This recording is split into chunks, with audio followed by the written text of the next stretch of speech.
దీవించి అనే ఇది ఎప్పుడో చెప్తాడు లేఖనాలు నెరవేర్చు కొరకే యేసు ప్రభు వస్తాడు కదా. ఇట్లా గుడికి వెళ్ళినప్పుడు సిమియోను ప్రవక్త మరియంతో చెప్తాడు, నీ హృదయంలో ఒక ఖడ్గం దూసుకెళ్ళిందని మరియం తల్లి చెబుతాడు.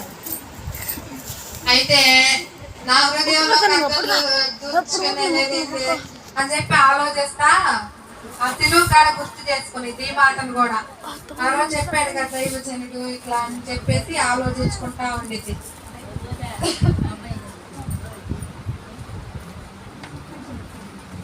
అయితే ఇంత సిలువ యాగం ఎందుకు? మన కోసమే కదా ఈ త్యాగం, మన కోసమే కదా దేవుడు భరించింది. ఏ అర్హత లేని మనకై, ఎలాంటి జ్ఞానమే లేని మన కొరకే కదా ఈ సిలువ యాగం.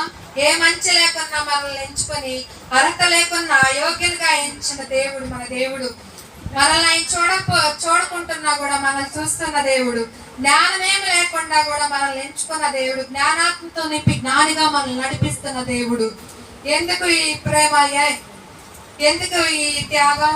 మన కోసమే కదా, నీవు నేను చేసిన పాపం కోసమే కదా. ఎందుకయ్యా యేసయ్యా ఇంత ప్రేమ నీకయ్యా, రక్తమిచ్చినవయ్యా, ప్రాణమిచ్చినవయ్యా. ఎందుకయ్యా యేసయ్యా ఇంత ప్రేమ నీకయ్యా, రక్తమిచ్చినవయ్యా, ప్రాణమిచ్చినవయ్యా. జాలిగా నన్నే చూచినవయ్యా, జాలిగా నన్నే చూచినవయ్యా. నా ప్రాణనాథుడా, నా ప్రాణేశ్వరుడా, నా ప్రాణములో ప్రాణమై ఉన్న నాథుడా, నా ప్రాణనాథుడా, నా ప్రాణేశ్వరుడా, నా ప్రాణములో ప్రాణమై ఉన్న నాథుడా.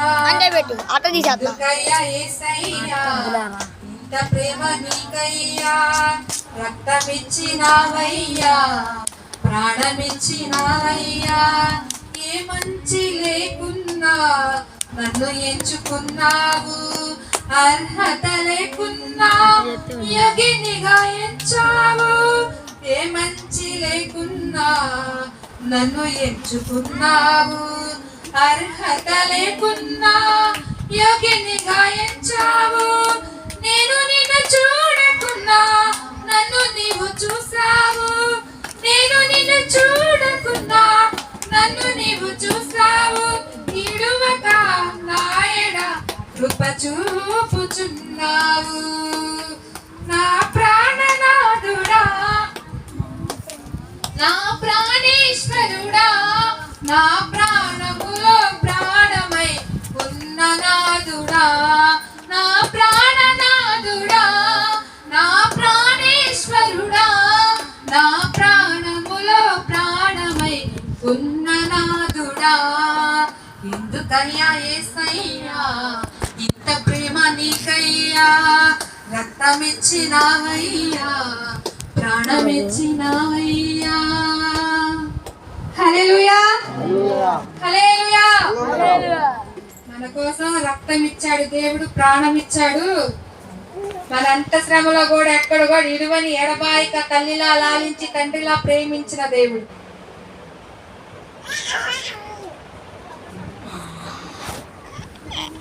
సామెతలు 23:25 చదువుకుందాం.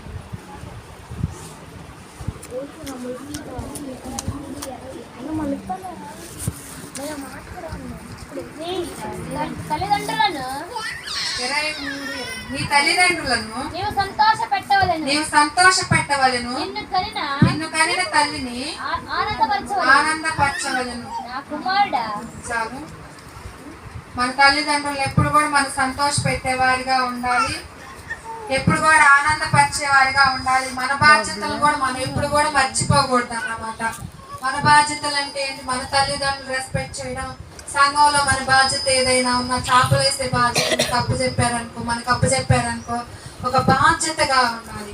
యోహాను ఒక బాధ్యతగా ఎలా మరియమ్మని అప్పచెప్తే ఎట్లాగా తన తను ఎట్లా ఒక విశ్వాసిగా యేసుప్రభు శిష్యునిగా ఎట్లాగా యేసుప్రభు ఇచ్చిన బాధ్యతను నెరవేర్చాడో, యేసుప్రభు కూడా తన తల్లి పట్ల ఎలా బాధ్యత నెరవేర్చాడో మనం కూడా మన సంఘంలో చేపలేసే బాధ్యత ఇచ్చినప్పుడు మన బాధ్యత కూడా చివరి వరకు నెరవేర్చేవారుగా ఉండాలి. సంఘం ఉడ్చే బాధ్యత సంఘం ఉడ్చే బాధ్యతను కూడా చివరి వరకు నెరవేర్చేవారుగా ఉండాలి.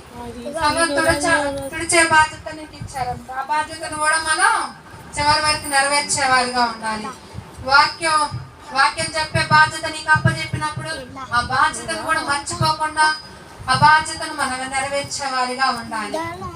మనకి ఏ బాధ్యత అయితే అప్పచెప్తారో మన సేవకుల పట్ల కానీ ఏ బాధ్యత అయితే అప్పచెప్తారో ఆ బాధ్యతను మనం ఎక్కడ కూడా విడిచిపెట్టేవారిగా మర్చిపోయేవారిగా ఉండకూడదు.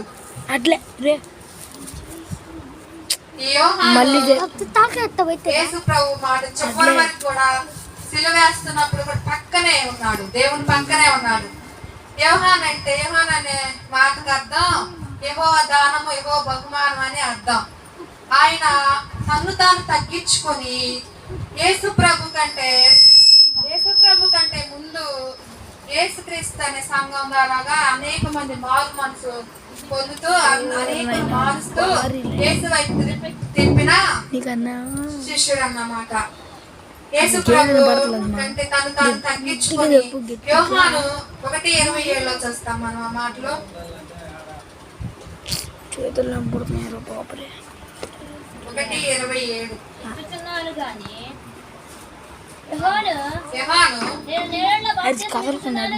నేను నీళ్ళలో బాప్తిసం ఇచ్చుచున్నాను గాని నా వెనుక వచ్చువాడు మీ మధ్య ఉన్నాడు, మీరు ఆయనను ఎరుగరు. ఆయన చెప్పులు వారును పుట్టకైనను నేను యోగ్యుని కానెను. హల్లెలూయా. ఏమంటున్నాడు యోహాను? ఆయన చెప్పులు వారును కూడా ఇప్పుడు కూడా యోగ్యుని కానని తను చాలా తగ్గించుకొని చెప్తున్నాడు. మరి కూడా అలాంటి తగ్గింపు జీవితం ఉండాలి యేసు ప్రభు కోసం. ఎన్నో శిక్షలు యోహాను కూడా పద్మాస్ దీపంలో బంధించబడతాడు. మళ్ళా హేరోదు రాజు తప్పు చేస్తే తన తమ్ముడైన భార్యను పట్ల తప్పు చేస్తే హేరోదియా పేరు అది తప్పు అని ఖండిస్తాడు. ఎవరు? యోహాను. ఖండిస్తే ఇది నచ్చదు హేరోదియాకి. నచ్చకపోతే హేరోదియా కూతురు అక్కడ ఒక ఫంక్షన్ పెడితే అక్కడ నాట్యం ఆడిద్ది అన్నమాట. పుట్టినరోజు నాట్యం అదే రాజుకి ఎంతో నచ్చింది ఆ నాట్యం. హేరోదు రాజుకి ఎంతో నచ్చింది నాట్యం. నచ్చి నీకేం కావాలో నా రాజ్యంలో సగం భాగమైన రాసిమంటావు, ఏం కావాలో ఎవరికి అది ఇస్తానని మాట ఇస్తాడు. అప్పుడు హేరోది కూతురు తల్లిని అడిగింది. హేరోది కూతురు పేరు షలోమి.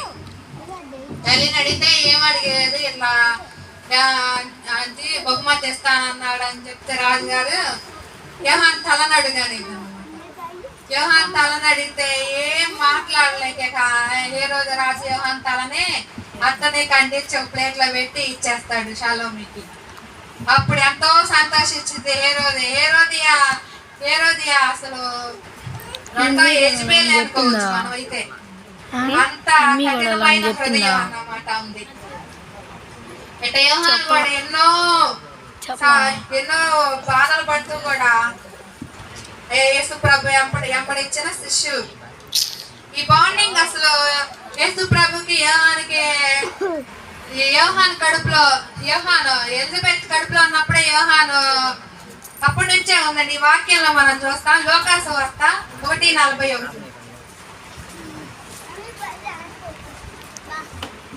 1:41 ఎలిజబెత్ మరీ యొక్క వందన వచ్చిన వినగానే ఆమె గర్భంలో శిశువు గంతులు వేసెను. హల్లెలూయా. ఇక్కడ ఎలిజబెత్ ప్రెగ్నెంట్ గా ఉన్నప్పుడు మరియా వందనాలు చెప్పింది. వందనాలు చెప్పినప్పుడే యోహాను గారు ఎలిజబెత్ గర్భంలో ఉన్న యోహాను గంతులు వేస్తాడన్నమాట. ఈ బాండింగ్ ఏడు నుంచి వచ్చింది? పిండంగా అన్నప్పుడే వచ్చింది. యేసు ప్రభు వీళ్ళిద్దరి మధ్య అనుబంధం.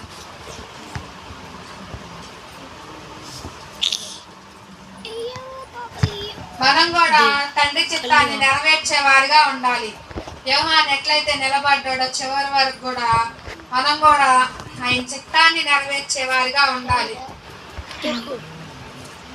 ఆయన చిత్తాన్ని నెరవేర్చేవారే నా తల్లి నా తండ్రి అంటాడు యేసు ప్రభు.